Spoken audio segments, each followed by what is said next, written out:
We don't shrink the shape of thought or sand the edges of what we sought. Every silence carries meaning, even pauses still are speaking. Every word is given room to arrive uncut in full resume. We come as we already are, not Printing did not simply give Europe more books. It reorganized civilization.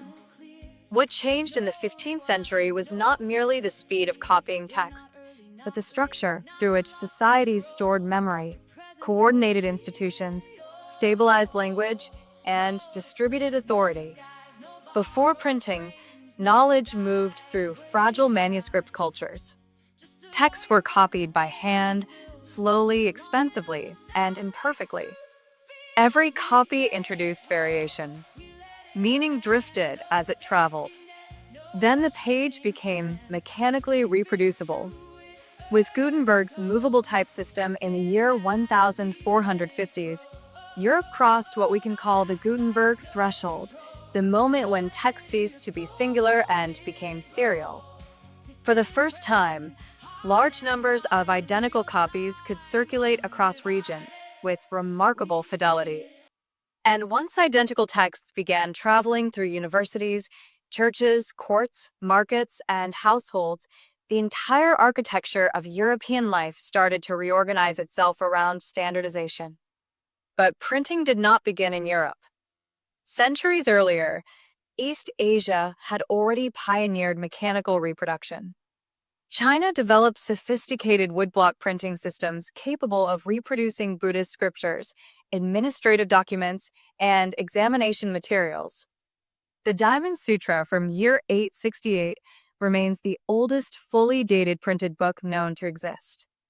In the 11th century, Bai Sheng introduced movable type using ceramic characters, transforming text into a modular system. Korea later advanced this further with movable metal type in the 13th century, more than 2 centuries before Gutenberg. Technologically, many of the foundations already existed. So why did printing transform Europe so explosively? Because technologies do not transform civilizations on their own. They transform civilizations when they align with social structures already under pressure. Europe in the 15th century was uniquely prepared for print acceleration. Universities had expanded dramatically and required identical textbooks and commentaries. Urban literacy was growing among merchants, bureaucrats, and artisans. Commercial capitalism intensified competition between cities. Political fragmentation created multiple rival jurisdictions and vernacular markets. Paper production had become cheaper. Europe was already pressurized for textual scaling. And unlike East Asian logographic systems, European alphabetic languages required only a few dozen reusable characters.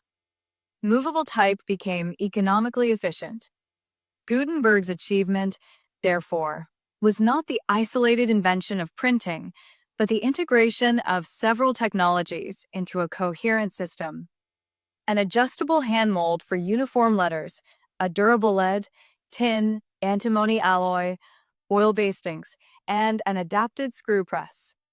Individually, none was unprecedented. Together, they created Europe's first machine for industrial textual reproduction. And the effects were immediate. Within decades, printing spread across the continent after the sack of Mainz in year 1462 dispersed trained printers into cities like Venice, Basel, Strasbourg, and Rome. What began as a local workshop became a continental network. Printing succeeded so rapidly because universities had already built the demand infrastructure centuries earlier. Long before Gutenberg, medieval universities operated through systems like the Pichia method, where authorized exemplars of texts were divided into sections and copied simultaneously by multiple scribes. Universities already sought identical, reliable copies. They already regulated textual accuracy through stationers, proofreaders, and correction systems. Printing did not create the desire for standardization. It mechanized a system already struggling toward it. And once print entered that academic ecosystem, manuscript culture became economically obsolete. The consequences for literacy were enormous. Within roughly 50 years, Europe moved from a manuscript culture measured in thousands of books to a print ecology producing millions of copies. Books became cheaper. Access widened. Reading expanded beyond clerical elites into urban households, workshops, and merchant communities. But literacy itself did not appear all at once. It developed as layered practices. Some people read silently and privately. Others encountered texts communally through public readings in taverns, churches, or marketplaces. Semi-literate audiences relied heavily on images, broadsheets, and oral performances connected to printed material. Print did not erase orality. It reorganized it. Cheap print became especially transformative. Pamphlets, broadsheets, devotional sheets, ordinances, ballads, and single-page notices carried text into everyday life. These were not elite books locked in monasteries. They were portable, inexpensive, and visually accessible. Municipal governments posted printed ordinances in marketplaces. Religious movements circulated cheap devotional texts in massive quantities. Reading increasingly became a civic and social practice. And as books spread, something deeper began to change: language itself. Printing stabilized vernaculars. Before print, dialects existed in highly fluid forms. Orthography varied widely. Spelling was unstable. But printers could not operate efficiently with endless variation. Typesetting forced decisions. Spellings had to be fixed. Grammar had to stabilize.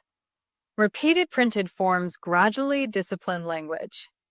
Antonio de Nebrija grammar of the Castilian language in the year 1492 became the first printed grammar of a modern European vernacular. Luther's German Bible later helped standardize early New High German. The Dutch Statenbijbel unified Dutch religious language.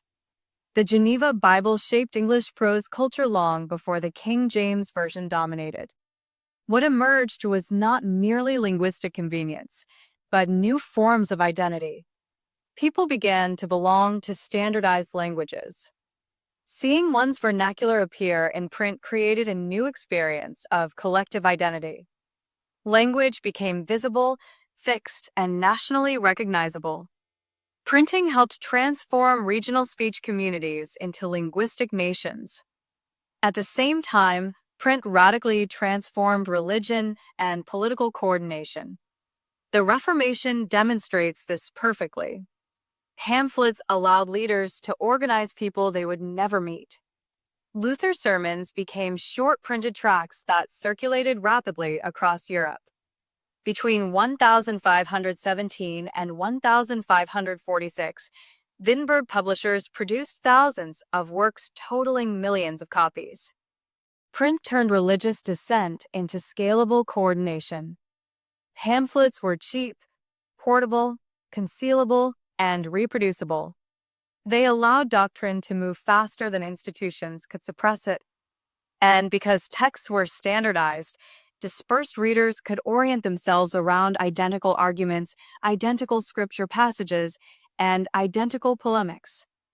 Print created textual publics, groups of people connected not physically, but through shared reading environments.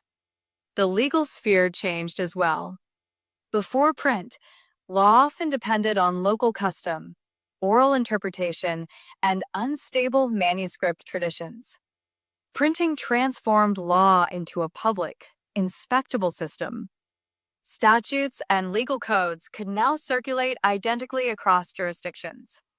Law became typographically fixed. Courts increasingly relied on standardized editions.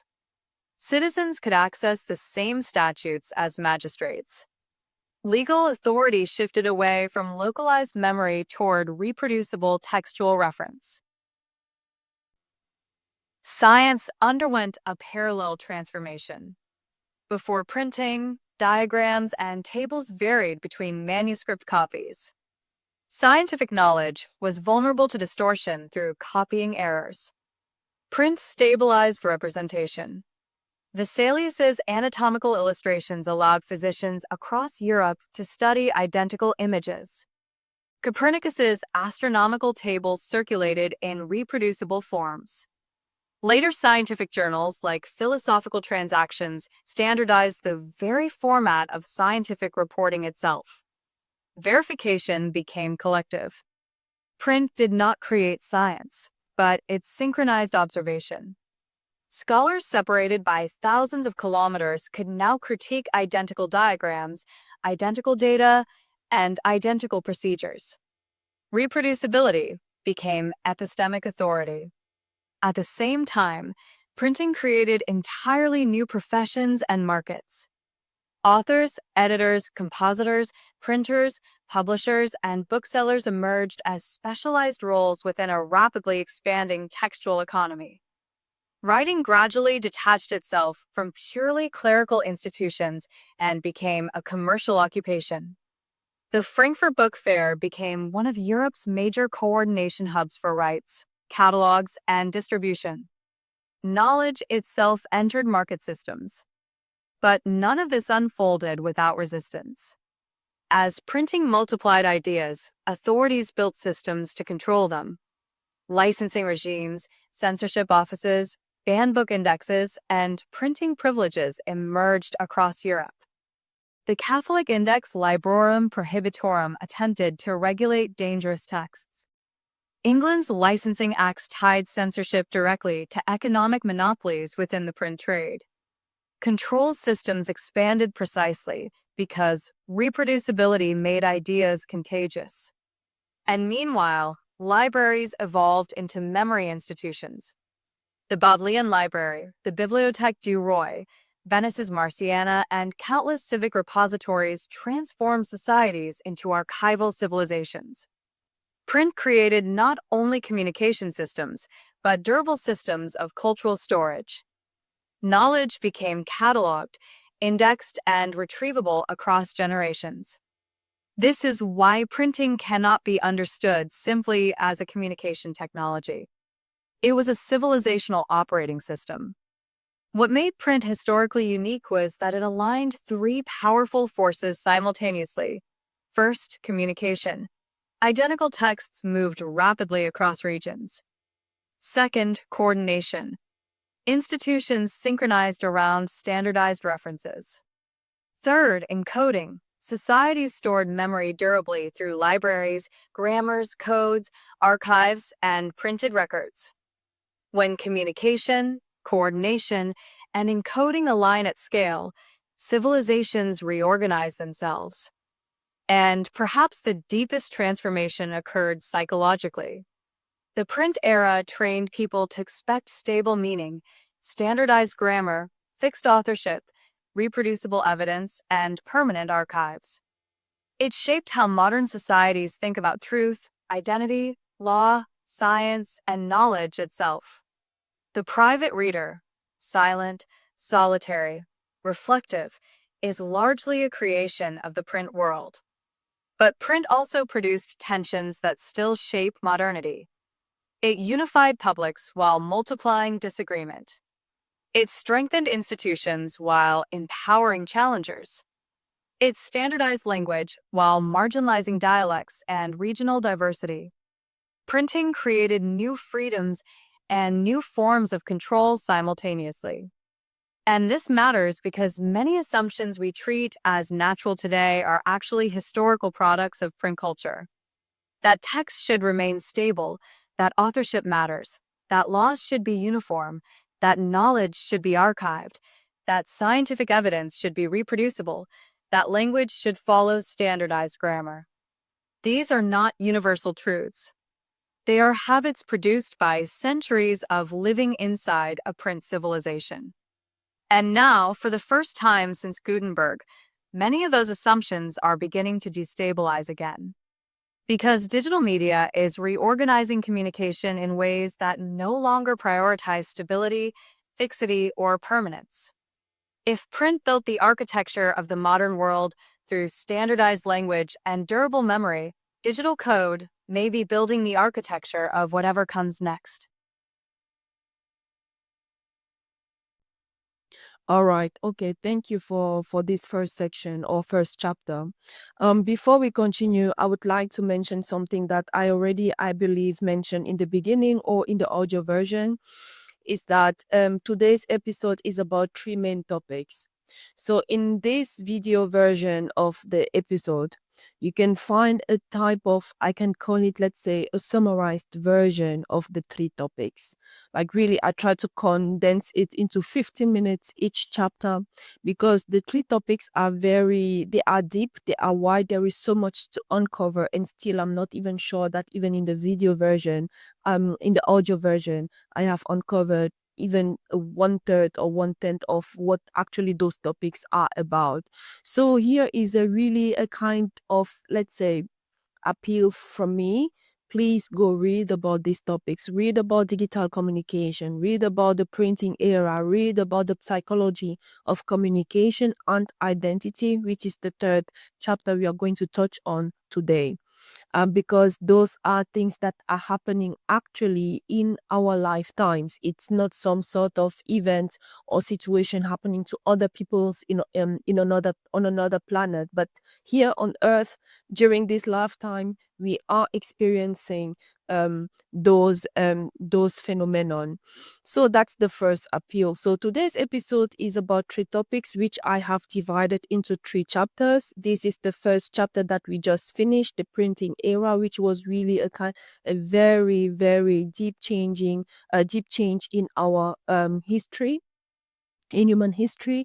And now we are going to move to chapter number 2, which will be about digital communication and coding in the time of social media. Now we also have the content platform, which are, however, also influencing the way that we communicate. So we are going to touch on that in a bit. And then the third chapter would be about the psychology of communication and identity. Please, spoiler alert, I did it in the audio version. I am not a psychologist. We are not psychologists. We don't do psychology for a living. But let's say again, sometimes for you to understand situation A, you perhaps need to look at the environment around situation A. You perhaps need to look at B, C, D for you to have a better understanding of whatever is happening to A. So this is exactly the same that I have done here. I am not psychology, but I had to read it. I had to read some basic things for me to understand what is happening in today's language and communication. So chapter number 3 will be about psychology of communication and identity. So before moving on, let us have a small quick break by listening to a music. Here also I would like to ask for your feedback. Since the beginning I am playing these songs in the background, sometimes in the foreground. Foreground, right? So what is your take on them? So do you enjoy them? Are they actually an addition, a positive addition to the input, to the topics that we are having here? Or do they annoy you? Because let's say in case they annoy you, right, it would be a smart move for me to remove them completely. Or in case they are actually a nice addition to what we are doing here, it will also be a nice or a smart move for me to continue to play them. And also, just to mention, these songs are 100% created for this project. So I actually take my research outcomes, I try to write lyrics out of them, and after I have the lyrics, I then go to AI, because please, it's not me singing. I think you notice already. So it's not me singing. So after I have the lyrics, because the lyrics I write them based on the research outcomes that I have, and then I go to AI. Yes, I also use AI. I go to AI and I have a song created based on the lyrics that I have. I can give I give a direction. Maybe I want this to be very slow. I want a guitar here. I want a piano here. I want a violin here. I say all of these things, but the song is basically created with AI, and then I add that into this project and I use it because having a music for this type of project is quite expensive, and if I have that possibility, why not? And by the way, if this would be something that you would enjoy, that you would like to listen actually to the whole songs, the links are in the bio. Just follow them, enjoy the music, sit back and listen to your podcast. No subscription at all, not even give your name here and there. No, nothing. Just click on the link and enjoy the music and continue to listen to your podcast. Again, this one video one can be found on Rumble. Again, it's very condensed, it's very summarized. You can listen to the full details in the audio version. I have dropped this week 3 audio version, so you can find them. They will be launched on Sunday. You can find them there. It's 1 hour more or less each of the chapters, so they are actually the chapter very detailed, or at least I would say they are detailed, more detailed there than they are here. You can listen to them, or you can also listen on Spotify, Apple, and Amazon, and iRadio, radio, and so on. So you can listen to the full audio version there, which is about 3.5 hours, if I am not mistaken. And here in the video version, you have like 45 minutes, maximum 1 hour, where we have some visual added in here, and on Rumble as well. So you have them all. You have the detailed version, you have the condensed version, even have music in the background, which I hope you can feedback me on. And yes, this is because I had to prepare the season final, which will come soon in few days. I hope I will be dropping the new culture, one of the new culture I believe has taken shape in our societies. Now I have talked a lot. Without further ado, ladies and gentlemen, let us have a small break. After the break, we come right back to the section or chapter number 2, which is digital coding, digital communication, and coding. Enjoy.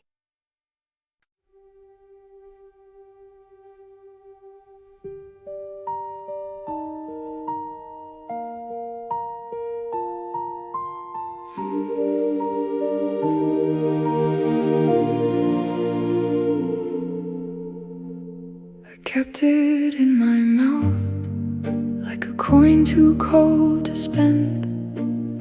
You said say it clean, so I said it once again. The first shape changes when hands keep passing it along, but the cut on the edge still tells me where it went wrong.